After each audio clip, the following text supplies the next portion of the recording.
Final set together with Attorney Ever Molina, the president of a movement called Konsensya Tivigan. At ngayon nga po ay ating tanungin kung ano ba ang talagang advocacy or advokasya ng isang movement na ito.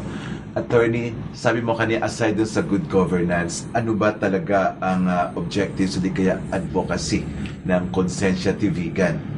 Well, basically, it's a movement for good governance. We would like to spread this idea so that everyone will work for the common good. Lahat ng mga policies of government should be directed to the end that it will benefit not the selfish interests of some but for the good of everybody. Kaya yun yung pinapalaganap namin ang yung good governance in the hope that ang tao ay maki-participate kasi this cannot come about kung walang active participation yung mga tao. So we would like to be disciples of this movement for good governance. Yes. And we rely on the citizenry because Derek, participating in government hindi lang yung mga nakaupo sa gobyerno, kundi meron ding ayon sa ating mismo sa constitution natin, and sinasabi doon na talagang may basis ang citizen participation. It is encouraged, talagang rene-recognize. It's an right and an obligation pati na yung citizens should participate in running the affairs of government. Especially pag budget ang pag-uusapan, di ba? More so. Kasi kailangan nga na ang gobyerno hindi na lang ang nagde-decide yung mga leaders, kundi it should be with the involvement of the people's organization, the non-government organizations, and everyone, so that in coming out with yung mga policies o kaya yung mga priorities ng government, yung mga interest ng mga different sectors would be addressed. Yeah, these are the so-called what do you call it, yung group of parang individuals or group of business ba tawag din, o ano nga tawag din, the CSO, the civil society organizations should be the civil society organization is sino bumubuo niyan? Lahat ng mga organisasyon, civic, mga professional groups, of course media kasama doon. Media, yes. Lahat ng grupo, mga students group, these are all members of society, and this form part of the civil society organizations. They are not with government, no? Yes. Ito yung nasa government, iba rin sa private sector. Then kailangan nga ang participation of these private sectors and the different organizations. How important? How gaano kalaki ang role ng isang ganyan, yung mga private organization, this group of organization sa pag-run ng isang government, sa isang community, sa isang government? They are very important because yung under our constitution and the local government code, sinasabi doon na kailangan ang gobyerno should be open for participation coming from the private sectors. Yes. Ito lang, sorry, Attorney. May gusto lang kasi ako tanong. For example, creating a project, kunwari, a community project o di kaya na may budget. So, ang isang grupo, the CSO, we call it the Civil Society Organization, could also ba, sila pwede bang mag-raise ng hand o di kaya ito ang gusto naming ipagawa? Do they have the voice na tipong ayaw namin, hindi dapat ganyan kalaki ang budget, dapat dito mapunta? May participation ba dapat sila na pwede silang mag-contradict or mag-stop something? Yes, you said it right, Derek. Dapat hindi lang yung mag-umpisa sa planning. Planning ng projects. yung sa budgeting, planning, Okay. pati sa implementation, sa pag-monitor ng implementation, at saka evaluation ng projects kapag ka natapos, kung effective ba, naka-benefit ba sa mga nangangailangan o na-benefit lang sa mga leaders. Okay. Mga ganon. May mga kailangan, may participation ang civil society in the process. Kaya if you are really for good governance, as most politicians would say, they should be open to share their power with the non-government organizations para ang pagde-decide hindi lang yung mayor, yung governor, kundi kailangan may mga say din yung mga non-government organizations para may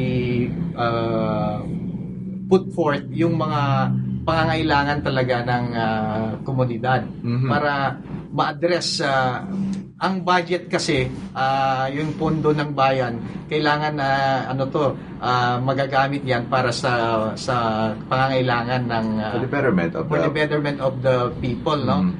Kailangan dapat ganon. Yun ba, hindi ibig sabihin na kahit porket marami ng pondo ang munisipyo o gobyerno or the city na pwede na lang kung ano lang yung gusto ng mayor o si councilor, yun na lang. Okay. No, if you are really for good governance, kailangan talaga na may citizens participation. So saan ngayon papasok ang konsensya de Vigan? Anong participation na pwede niyong gagawin doon? Well, ang pwedeng gawin, kailangan ma-accredit yung isang non-government organization ng mga different mga sanggunians para meron silang personality na makipag join sa planning, sa local development council planning, mga ganon, special bodies, they will be members. Yun ang dapat na gawin ng isang politician who is really for good governance. To consult the people, yung mga stakeholders, para yung needs nila, yun yung ma-addressan. Kailangan talaga namin maintindihan yan kung saan pwede kami magpa-accredit. Probably we have to go to our local governments, LGUs. And kung gusto talaga namin magpa-accredit. Pero let's bring back the good governance. Good governance, attorney, yun nga, just like ang pag-usapan natin kanina na ang good governance, every time may election, parating nandyan yan sa lahat ng kakandidato. Good governance ang susunod. On your part, as you, kasi alam ko naman na naging konsehal ka ng Vigan, but what is really good governance? What are the essential mga part ng good governance? If you are really for good governance, meron mga apat yan na mga essential elements. Kung talagang you are a politician working for good governance, ang test dyan yung may transparency ba? Okay. Transparent ba yung mga ginagawa sa gobyerno? Napakita ba yung budget, saan ba nagastos rina-report yan sa bayan. Dapat para makita kung saan napunta yung mga budget. Paano na-distribute yung budget na yan? Pangalawa, accountability. Dapat yung mga leaders natin, they are accountable in their actions. Kung ano yung mga decisions nila, they are accountable to the people. Hindi porket sila yung mga leader diyan na they can do anything they want. They should be accountable to the people. Kailangan yung budget na yan napunta ba talaga sa pangangailangan ng talagang nangangailangan o napunta yan para mag-benefit yung mga leaders lang. Okay. So that's the second element of good governance, may accountability. And kailangan itong accountability dapat managot after the end of a term or whatever, yung time, the leaders should be accountable to the people. Meron dapat ano yan, It's a may measure, participation. may measure yan, may performance measure. Kung talagang nagamit yung Or pera ng nailagay bayan sa dapat na talagang pupuntahan. The other one is participation. Ito yung third element, yung participation ng taong bayan. Kailangan bukas ang gobyerno mo na magkonsulta sa mga different organizations. You bring them in the planning, in the planning for the development plan of the province, of the city, of the towns, para naman meron silang may mga inputs din sila, because no one has a monopoly of yung mga good intentions or good ideas. Kailangan each mga different sectors natin meron mga expertise yan. Kailangan through them makikita natin na ang outcome niyan mapupunta talaga sa pakinabang ng taong bayan. Yes. And the other one would be predictability. Ano yung predictability? Ibig sabihin ang mga policies mo, pare-pareho yan, applicable to everybody. Kailangan yung mga ordinansa na ipinapasa mo, implement mo. Huwag lang yung selective. Kung ayaw mo na yung ordinansa na hindi na maganda para sa'yo, kahit pinirmahan mo, walang hindi predictable. Kaya they fail the test of yung mga elements ng good governance kung walang predictability, kung walang transparency, kung walang accountability, or walang citizens participation. Yun yung mga elements na masabi natin na ang isang very common, no? Very common, and yet sometimes nahihirapan natin i-implement yan. Very common, very, kumbaga, hindi naman natin kailangan pag-isipan maigi yan kung ano ba talaga good governance. With that 4 elements na sinabi mo, attorney, which explains everything. For good governance, tama ka nga, you have the so-called transparency, must be may fully participation, at syempre kailangan accountability at predictability. Ngayon, because we only have a very short time, on your part, with the Konsensya Tivigan, why should people support Konsensya Tivigan? Because we believe that we cannot improve the lives of our people if we do not all do our share in support, in coming up with a stand and actively participate in the affairs of government, in the affairs of the community. Kailangan talaga na we cannot do it alone. The government cannot do it alone. Yung mga different organizations cannot do it alone. It needs the cooperation of everyone. And sa tingin namin dito sa Konsensya Tivigan, we believe that there is a need para ipalaganap ito, and so that yung mga responsibilities na the value of responsibility andon. Hindi lang yung iniisip natin yung sarili natin, kundi ang ating kapwa-tao, our neighbors, ang kapakanan nila. We have to stop thinking of our own self-interest, but for the interest of everyone. And kung may participation yung tao, yung responsibility, if the people value responsibility, then they have to do something and be part of the movement for good governance, para in the end it will redound to the benefit of the people, yung mga, especially those who are in need in our community. So paano niyo ito mag-umpisa? Kasi it's so hard to start na ganun kagad. So kailangan mag-umpisa ka sa education for this. So, are you willing to do this? Alam ko medyo mahaba-haba pang lalakbayin ng konsensya tibigan for us to for you to attain the so-called good governance para sa para mag-benefit naman ng buong bansa. Okay, so paano niyo to umpisahan? Anong klaseng mga activities na ang ginagawa ninyo? Yes, it is true that talagang mahirap but kailangan may mag-umpisa o magpatuloy itong magpapalaganap ng ganitong isipan. And what we are doing is we are conducting roundtable discussions with the different groups, and we intend to also involve the students of the different schools so that we can present this idea to them, so that we hope that they will participate and be part of this movement, because this is for their benefit For the future and as well, for the future of the young, the students, and we really rely on them.